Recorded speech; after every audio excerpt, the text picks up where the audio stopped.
good friend of mine, and I'm glad she's here to make this happen. I give you Sister Kim Arrington.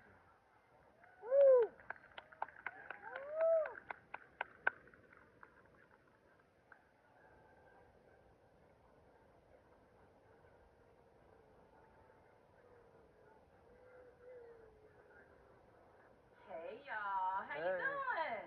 Y'all black, y'all better speak. Whoa! Hey! Hey everybody, I'm Kim. Before I get started, I want to do a shout out to my family, my cousin Zoe and my cousin Cindy up front. Hey y'all, hey. They surprised me. I was telling the son, I said, once you get to your 40s, you know, everything makes you a little emotional. So when I saw him, I got a little lump in my throat, and I was like, oh, my family's here to see me, but y'all are all my family, because we all family, and we're all part of the same family. So I'm so excited. I want to thank Daryl Stover. I have known Daryl for decades and decades and not that many decades, a long, long time. We've done all kinds of work together.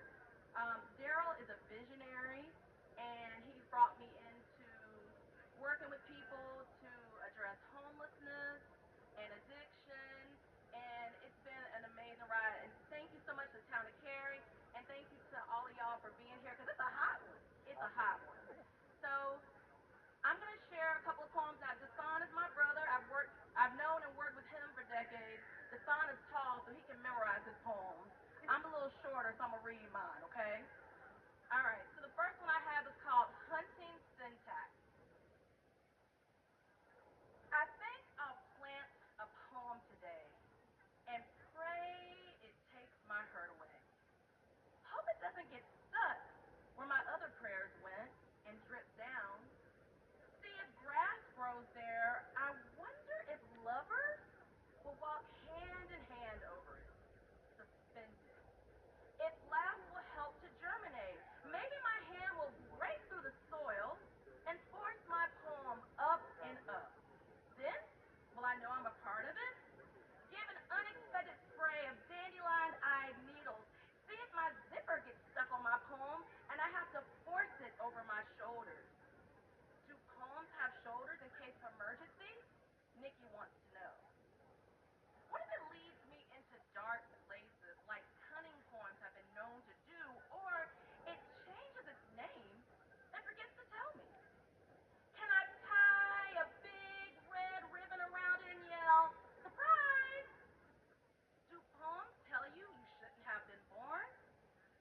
Can you see that all my poems are love poems? Maybe it will look at its quaint, unauthentic container and revolt. Can I sleep next to a poem and not pretend? I fell in love with my last composition. How heavy are words? Are they opaque enough to hide behind? Can I get them off a 99-cent menu? Can they steal a childhood and bring it back to life again? Can God look through them? All right, honey, said that. Okay, the next one is one of my favorite ones that I've ever written, and I guess congratulations are in order for me. It's the 20th anniversary of my poetry book called The Lapis Dwellers. It'll be the 20th anniversary July 1st, I know, which is really exciting. And I realized that today when I looked on Amazon to see when I actually published it. And so this is a love poem to us. Maybe we believe the things they say about us. I know black folks don't turn away their own. Grandparents, aunts, uncles, sisters, and brothers become mutable mamas and traveling salesman daddies. Black folks are 911, like steaming plates at the repast and tulips visits to the hospital. Black love hangs adjacent for many Eves, like Cindy and Steph, and Nita and Spencer. Black children grip their future. Who is Garrett Morgan among you and the next Ella Baker? The black stuccoed village is swaddling the tiny, tawny feet of the elders where I like to sit, young divinities. I know we are orbits, and without us, the planets gladly tumble and the stars dry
the history of black people everywhere? Y'all gotta do that. Y'all gotta find out. Or that it was a black man who built and designed Duke Chapel, okay? Or that black people built UNC Chapel Hill, and I'm a Duke fan, okay? So it's your job to understand the indelible mark that black people have left on this state, on this world, on this universe, and make it fun, y'all. Make it fun. So that's how I feel about my home, Durham. Durham. When I think of home, I think of a place where there's love overflowing. I'm almost home. I'm almost back there with the things I've been knowing. Durham. I wasn't born to you, but I came from you willingly. And what are your hopes for your children, anyhow? I signed a pact with you on my 4th birthday. My life intersected by Wonderlust Lane and Skyline Drive. How appropriate. Holding a fishing pole in one hand while scavenging the world, my worries tied together with morning glories stuck to the sticker book pages. Treading down Duke Street, smelling the stale cornflake tobacco. I raced your train. I flew love letters held up with kite strings. And what is your soundtrack? I saw my first movie at the Center Theater. Yellow pickle juice dribbled down my chin in front of Aunt Ruth's Bakery in the West End sang, away in the manger at Little River, being fast at Bimbe Fest, South Square on Saturday night. Then I went searching for life in places my mother warned against. I am a sidewinder. And when did I fall in love again? I left, came back, and reclaimed myself at Central. Saw myself on a whisper page in Farabee's African American lit class. I left, came back, and regained myself in you. Now, folks want to say that Durham is in a civil war, and indeed, your youth have taken up arms, stunted growth, challenging you to change. You know what they're asking you, posturing for your feelings, agreeing to forfeit grandchildren for it. Throw them a lifeline. They are your bars, etching your cantos. Warning, Martin said riots are the voices of the unheard. Durham.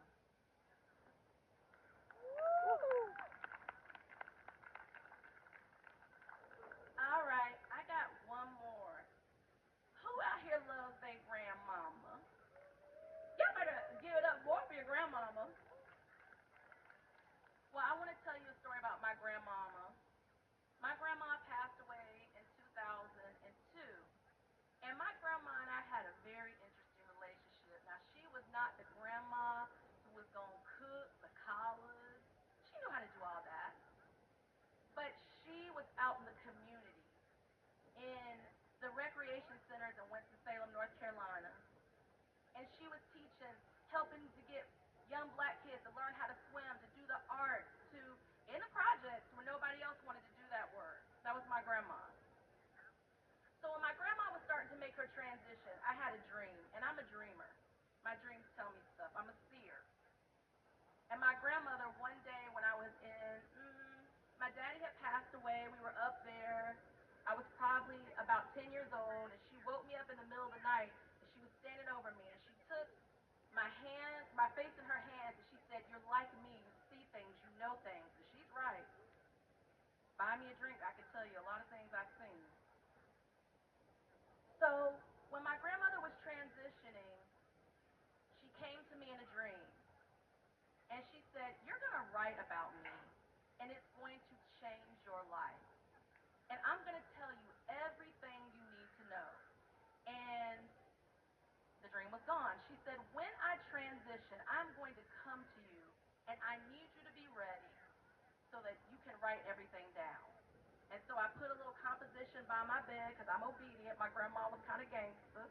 Ain't grandma's kind of gangster the best way? So the moment I woke up, I had this poem.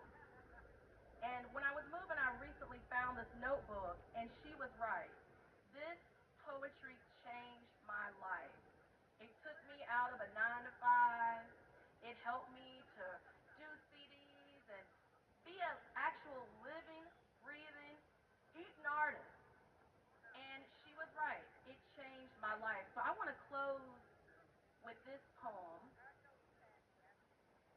called Mildly Go.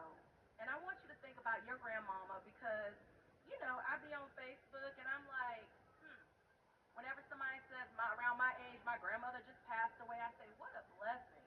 Because I've been without my grandma for 20 plus years. Mildly Go. In loving memory of Dorothea Eaton, my grandmother. May 25th, 1925, November 12th, 2002. Now she's already interrupted. She's talking to me. She said, you didn't tell them that I went to Columbia in New York. She wants y'all to know. She was so accomplished. And also, she wants you to know that if she had been born in another time, she might have been the CEO of GlaxoSmithKline. She might have been the first black female senator. And so I live this life partially to help my ancestors' dreams come true. Mildly Go. Can I go now, Grandma? Okay. She was high cheekbones, smeared into beautiful black, and sweet and sour, and spun silk to her waist, I've been told. All she knew was how to be a woman who held to life when it forgot her grasp. She was poor, plain black kid, in yellow dresses picked out for funerals, and a cayenne spiced tongue. Okay, she's interrupted again. She's like, well, you gotta explain the yellow dress. When I was 10, my father, died in a car accident with a drunk driver. And my grandma looked at me and she said, you wearing a yellow dress to that funeral. And at the time she was in the bathroom, she didn't have her teeth in. And she was like, you're not wearing black. You don't wear black to funerals. And ever since then, almost every funeral I go to, I will not wear black. Yellow dresses picked out for funerals. And a cayenne spiced tongue. And smiley faces on your Christmas birthday card. And gilded macaroni bottles. She was Jesus on her wall. And ambrosia. I bet she knew it was the eat of the gods. Her wings nodded with experience, and she was music too. A giver of life, you fed us with your soil. She held night in her holster, but waved with day. Her incongruities helped me love her more than her love itself. A starched and iron face when they say you couldn't. Revolution furrowed in your brow. She wore the moon around her neck, just in case you forgot her shine. The leaves told you it was your time. They said it with their fall. As virtuous men pass mildly away and whisper to their souls to go, with legacy trailing, go mild, mildly go. Thanks, y'all.